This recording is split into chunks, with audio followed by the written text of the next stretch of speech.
દોસ્તો, તમે શું મિકેનિકલ કર્યું હોય અથવા તો ઓટોમોબાઈલ એન્જિનિયરિંગ કર્યું હોય અને તમારી ઈચ્છા છે ખાખી પહેરવાની, પોલીસ સબ ઇન્સ્પેક્ટર બનવાની, તો ચોક્કસથી તમારા માટે આવી છે એક ખૂબ મહત્વની તક. ગુજરાત પોલીસ ડિપાર્ટમેન્ટ અંતર્ગત જે વાયરલેસ વિભાગ અને જે ટેકનિકલ મોટર ટ્રાન્સપોર્ટ વિભાગ હોય, એ મોટર ટ્રાન્સપોર્ટ વિભાગની અંદર એક તક એટલે કે પીએસઆઈ, 2 સ્ટારવાળા પીએસઆઈ, ખાખી વર્દીવાળા પીએસઆઈ, અને એ પણ ખાલી ને ખાલી તમારી ડિગ્રી ઉપર. તો એવી તક છે એ તમારા માટે આવી છે. તો દોસ્તો, અહીંયા આ પીએસઆઈ મોટર ટ્રાન્સપોર્ટ ઉપર આખી જે વાત કે કોણ આ ભરતીમાં ફોર્મ ભરી શકે, કે શું એજ લિમિટ હોય, એક્ઝામ પેટર્ન શું હોય, એ બધા ઉપર આપણે વિગતે ચર્ચા કરીએ. તો પોલીસ સબ ઇન્સ્પેક્ટર જે આખી આ જગ્યા છે પીએસઆઈની, અને સીધી એક પ્રકારે સુપર ક્લાસ 3ની ભરતી છે. બરાબર, આ ગુજરાત પોલીસ ડિપાર્ટમેન્ટની અંદર જ આવશે. ખાખી પહેરવા પણ મળશે, 2 સ્ટાર પણ મળશે, અને જે બીજા પીએસઆઈ જેવો જો પે સ્કેલ છે એ તમારો લાગશે. ટોટલ છે એ 35 જગ્યાઓ ઉપર આ આખી એ છે આ ભરતી 35 જગ્યાઓની છે. આ 35 જગ્યાઓની અંદર તમે જોશો તો આ 35 જગ્યાઓમાં જેમાં ઓપન માટે 17, ઈડબ્લ્યુએસ માટે 3, એસસીબીસી માટે 9, એસસી માટે 1 અને એસટી માટે 5. બીજું, મહિલાઓ હોય, જો કે મિકેનિકલ અને ઓટોમોબાઈલમાં મહિલાઓનું પ્રમાણ બીજી બધી સ્ટ્રીમ કરતાં ઓછું હોય છે, પણ મહિલાઓ છે ઓપન કેટેગરીની 5 ઉમેદવારો, સામાજિક અને શૈક્ષણિક રીતે પછાત એટલે એસીબીસીની 2 મહિલાઓ, અને એસસી એસટીની છે એ 1 મહિલા. અને અહીંયા બહુ મહત્વની વાત કે એક સર્વિસમેન માટે 3 સીટ રિઝર્વ છે, એટલે અનામત છે. તો હવે અહીંયા મેઇન મુદ્દો આવે કે લાયકાત શું હોય તો આમાં ફોર્મ ભરી શકાય.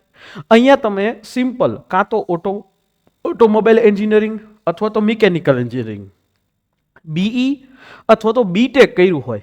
કયું?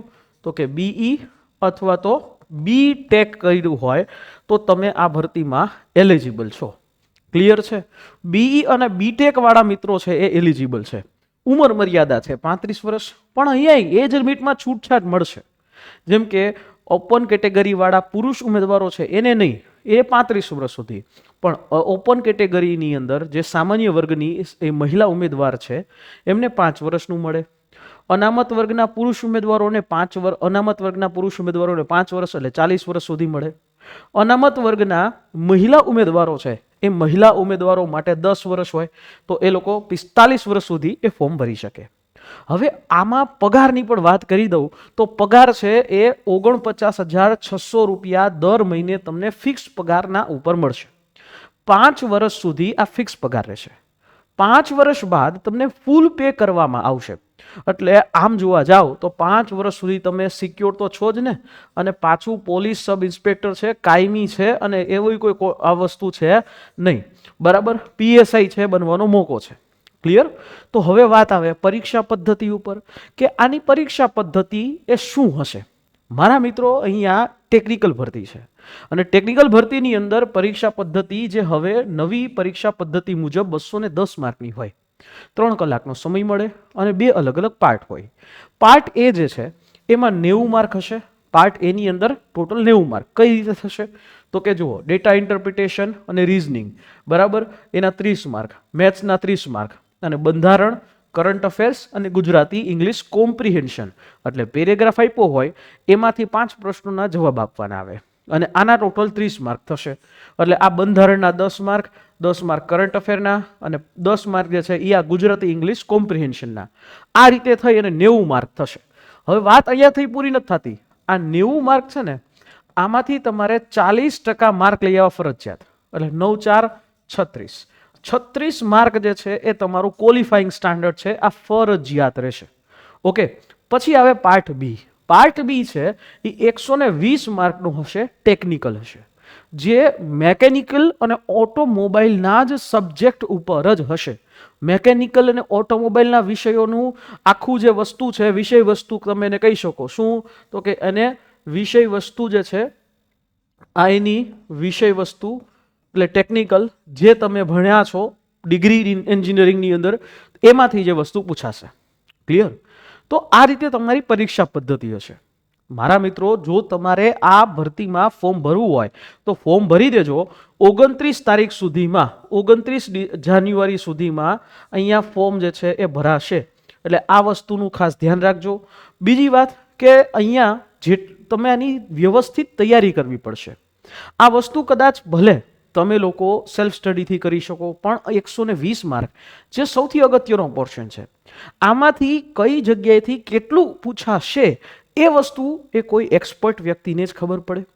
બીજી અગત્યની વાત એ છે કે ગઈ વખત કરતાં આ વખતે પરીક્ષા પદ્ધતિ પણ અલગ છે, એટલે આને પણ ધ્યાનમાં રાખવું પડશે. એટલે જ કહીએ છીએ કે જો ઈચ્છા રાખો છો તો જોડાઈ શકો છો અમારી આ જે PSI મોટર ટ્રાન્સપોર્ટ સ્પેશિયલ બેચમાં, જે તમને લાઈવ પ્લસ રેકોર્ડેડ સેશનના માધ્યમથી એ તમને મળી રહી છે, લાઈવ પ્લસ રેકોર્ડેડ. અને એમની અંદર બધી જ વસ્તુ, ટૂંકમાં આ પરીક્ષા જેને માટે જે પણ જરૂરિયાત છે તે તમામ વસ્તુઓ તમને આ લાઈવ પ્લસ રેકોર્ડેડ બેચ, એટલે વિડીયો લેક્ચર્સ પણ હશે, જે તમે જોઈ શકો ગમે ત્યારે તમારા સમય according. Test series, topic test, એ બધી જ વસ્તુઓ તમને અવેલેબલ થશે. તો ફટાફટ કરજો. જ્યાં આ બેચ છે 27 તારીખ બાદ શરૂ થઈ જશે, તો એની પહેલાં તમે બેચમાં જોઈન થઈ જાઓ અને તમે જોડાઈ શકો છો લક્ષ્યમ એકેડેમી સાથે. તેમ છતાં કાંઈ પણ વસ્તુ પૂછવી હોય તો તમે જોડાઈ શકો છો આમાં નંબર ઉપરથી 9429077607. આ જે હેલ્પલાઇન નંબર આપ્યા છે એ હેલ્પલાઇન નંબર ઉપર તમે કોલ કરી અને સમગ્ર માહિતી લઈ શકો છો. આશા રાખીએ આ માહિતી સમજાઈ હશે. ફરી પાછા મળીશું તમને નેક્સ્ટ સેશનમાં. જય હિન્દ, જય ભારત. પણ હા, ભૂલ્યા વગર આ યુટ્યુબ ચેનલને સબસ્ક્રાઇબ કર્યા વગર જતા નહીં, જ્યાં ઘણી બધી અગત્યની માહિતી મળે છે. જય હિન્દ.